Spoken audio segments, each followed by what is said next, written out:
Hello बच्चों, welcome back to my channel. तो आज हम देखेंगे class 7th English unit 2.5 learn yoga from animals का पार्ट 2। ओके, पार्ट 1 हमने डिस्कस किया था। नाउ पार्ट टू में हमें अभी देखना है मजरे आसन। मजरे आसन क्या है? कैट पोज है। is a very popular cat pose. This too is a simple आसन for a beginners that stretches the muscle of the abdomen and the back. ये बहुत सिंपल आसन है बिगनर्स के लिए जो अपने मसल्स को स्ट्रेच करना चाहते हैं, स्ट्रॉन्ग बनाना चाहते हैं, अपने एब्डोमेन और बैक के मसल को स्ट्रेच मीन स्ट्रॉन्ग बनाना चाहते हैं। ओके, मजरे आसन should be a part of your morning yoga routine as it will gently stretches your muscle and get rid of any body ache. It is very important morning yoga routine because it stretch muscles and it helps in the removing the body ache or rid of any body ache. Okay, rid करते हैं मतलब body एक से दूर करता है और हमारे कौन सी मसल को स्ट्रेच करता है?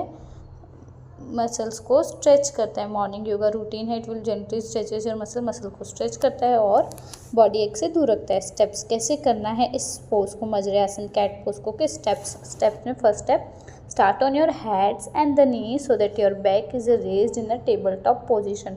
अपने नीज़ और हैंड के बेस पे करना है, नी और हैंड रखना है ज़मीन पे ताकि जो आपका बैक है वो टेबल टॉप पोजीशन पे रहे। Make sure that your knees are position directly below your hip. और आपको इस बात का ध्यान रखना है कि आपका नी और हिप का पोजीशन एक दूसरे के ऊपर नीचे ही रहना चाहिए, बराबर इक्वली रहना चाहिए।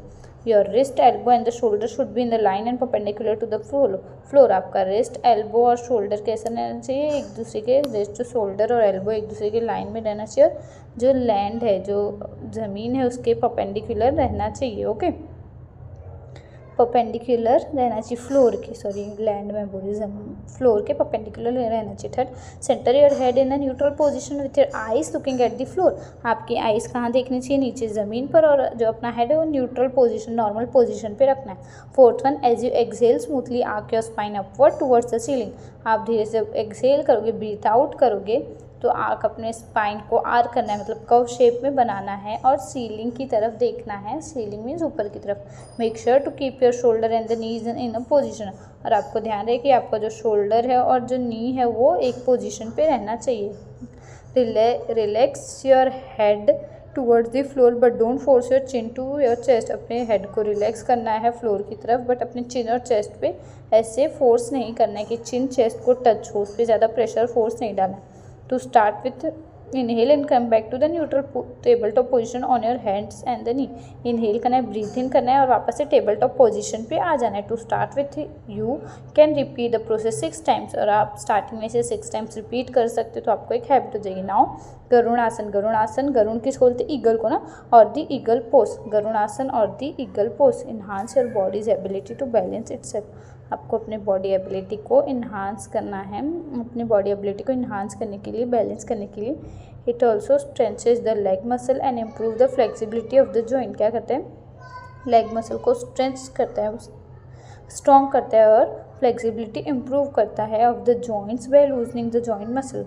कैसे? जॉइंट मसल्स को फ्लेक्सिबल करता है, लूज करता है, हल्का करता है। स्टेप्स कैसे गरुणासन के? Stand straight on the both feet, raise the right leg and the wrap it around the left leg. आपको स्टैंड स्ट्रेट रहना है, सीधे खड़ा रहना है और जो आपका लेफ्ट है उसको, लेफ्ट लेग है उसको राइट लेग में रैप करना है, ऐसे बांधना है। आपको जो इमेज में दिया हुआ है, लेफ्ट लेग को राइट लेग की ओर बांधना है। Second, the right thigh should be over the left thigh. जो आपका राइट थाई है वो लेफ्ट थाई के ऊपर, right side should be over the, आपका राइट थाई लेफ्ट थाई के ऊपर रहना चाहिए। और राइट लेग को रैप करना है लेफ्ट लेग में। जो सीधा पैर है राइट वाला, जैसे आप राइट करते हो लिखते हो, उस पैर को लेफ्ट लेग में रैप करना है और राइट थाई आपका लेफ्ट थाई पे रहना चाहिए। And the right fit should touch the calf muscle. जो राइट फिट है वो काफ मसल जो बैक की, नी के नीचे की मसल होती है ना, बैक साइड की, नीज के नीचे की बैक साइड की muscle, that is the calf muscle. आपका जो फीट है वो राइट लेग का फीट लेफ्ट थाई मसल को टच होना चाहिए। Similarly wrap the right hand around the left hand. और उसी तरह से राइट हैंड को रैप करना है लेफ्ट हैंड के। Now place the palm together to resemble. और दोनों पाम को ऐसे रिजेंबल करना है कि वो बीक दिखे, ईगल के बीक के जैसे शो हो। Try to maintain the balance and slowly bend the left leg and lower the body. Slowly आपको बैलेंस मेंटेन करना है और स्लोली आपको ऐसे नीचे की तरफ होना है, left leg and lower the body को लोअर करना है। until right toes touches the ground, जब तक आपका जो राइट टोज है ग्राउंड को टच ना करे तब तक आपको ऐसे बॉडी को नीचे करना है. Try to maintain the balance and slowly bend the left leg and okay, this part I have explained. Now try to remain in this pose for long as you can maintain the balance. और आपको इस pose में रहना है जब तक आप इस पोज में रह सकते हो और बैलेंस मेंटेन रखना है. Okay, after that after this asana relax for some time before you repeat this process. After कुछ टाइम के बाद आपको रिलैक्स होना है. अगर आप मतलब इसी प्रोसेस को नेक्स्ट करने जा रहे हो तो कुछ टाइम रिलैक्स रखना है, फिर आपको ये रिपीट करना है. नाउ लास्ट वन, उत्तरासन और a camel pose. Camel pose है stretches the back, open the shoulder, chest and quadriceps. क्या करते हैं, बैक को स्ट्रेच करता है, स्ट्रॉन्ग बनाता है, ओपन करता है शोल्डर को, चेस्ट को एंड क्वाड्रिसेप्स को. क्वाड्रिसेप्स क्या है, थाई मसल्स होते हैं. हाँ, फ्रंट पार्ट की जो थाई मसल है वो. It also boost moods and energy. ये इंक्रीज करता है मूड को और एनर्जी को बढ़ाता है. This yoga posture at flexibility stretch the body and the help in improving digestion.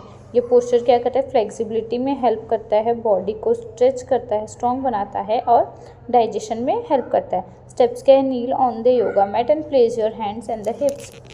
अपने नील मतलब योगा मैट पे अपने नी के घुटने के बल पे बैठना है और आपके जो हैंड है हिप्स पे रहने चाहिए, बैक रहना चाहिए आपके. Your knee should be in the line with a shoulder. आपका जो नी है किस लाइन में, शोल्डर के लाइन में होना चाहिए. नी और शोल्डर एक ही लाइन में होना चाहिए. And the sole of your feet should be facing the ceiling. जो आपका फीट का सोल है वो सीलिंग की तरफ फेस होना चाहिए. As you inhale draw in your tail bone towards the pubis as if being pull from the navel. जब आप इनहेल करोगे, ब्रीथ इन करोगे, जो आपका टेल बोन है, टेल बोन प्यूबिस की तरफ होना चाहिए. If being pull from the navel, और ऐसा फील होना चाहिए कि आपका जो नेवल है वो अंदर की तरफ आप खींच रहे हो. पेट, नेवल मीन्स बेली, आपका बेली आप अंदर की तरफ खींच रहे हो, ऐसे करना है आपको. Fourth one, simultaneously arc your back. अपने बैक को कर्व पोजिशन में रखना है. एंड स्लाइड योर साइड, ऐसे slide your palm over your feet. और अपने पाम को, जो आपका पाम है आपके फीट में टच होना चाहिए. Till the arms are straight. जब तक आर्म्स आपका स्ट्रेट नहीं हो जाता, जो हथेली है, हाथ है, पूरा स्ट्रेट नहीं हो जाता.